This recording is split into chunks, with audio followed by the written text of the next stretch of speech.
Before I get started here, I just want to address my demeanor in my last video. People that know me well enough know that while I'm all business in the ring, when it comes to how I conduct myself outside, I'm usually pretty easygoing. I actually am a bit of a softy when I'm not out there busting my butt. No matter where I am, I do have a really nasty temper on me.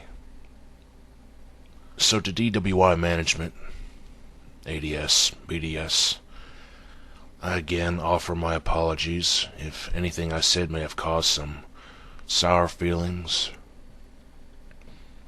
I don't blame you for this whole Blog TV championship situation. And even to Lethal Injection. I do believe that I was justified in my anger. But at the same time, well, it's a little complicated. Anyways, I watched the game's promo a couple of days ago. I'm listening to what he's got to say. My blood's boiling. I'm ready to fire back at him again, and then all of a sudden, I just had to stop for a moment. I guess you could call it the proverbial voice inside of your head. And it was saying, hold on a minute. Think about this before you commit to it. So I stopped. I gave myself a little time to cut to the chase.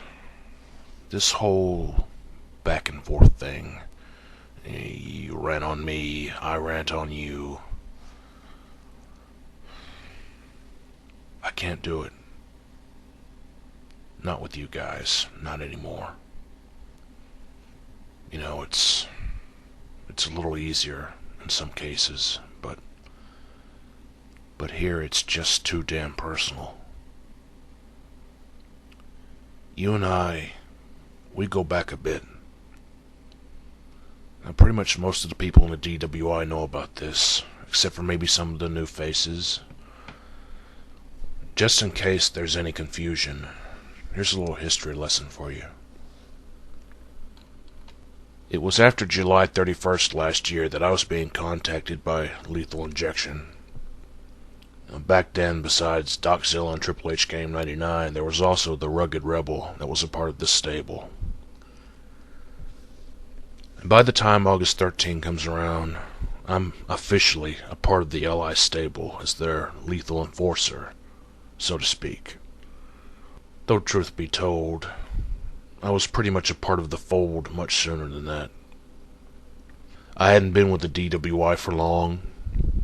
I saw LI at the time.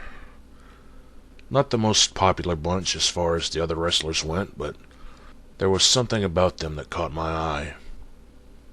They had talent, charisma. They looked like they could go a long way in the DWI, but they started to lose some of their focus. They let themselves get out of shape. They were looking for some talent to bring into the group, so I decided to join up. I worked with them, trained with them, learned quite a few things from them myself, honestly. So it was the four of us, and we did what we do best. The Rebel and I teamed up, and we brought Tag Team Gold back to LI, and the four of us dominated. Back then, there was a lot of unity between the four of us. There are things that people know about from our promos. At the same time, though, there was a lot of stuff behind the scenes that people might not know about. I got to know them pretty well. I don't know how mutual the feeling might be, especially now, but we were almost like brothers. But over time, things happened. Things changed.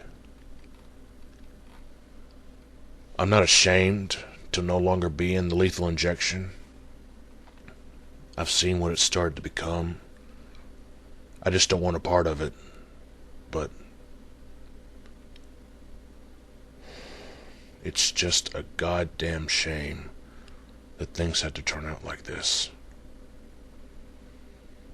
You know, I've heard the story about why Doc and Game attacked me, why they felt that I was a weak link that needed to be separated.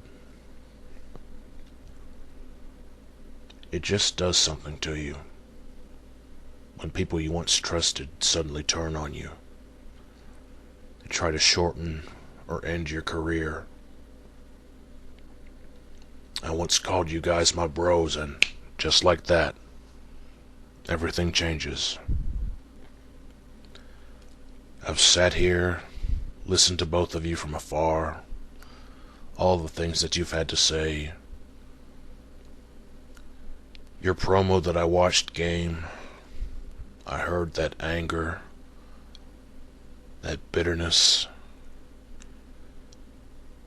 Forgive me if I think that there's a bigger reason for what happened than a couple of belts.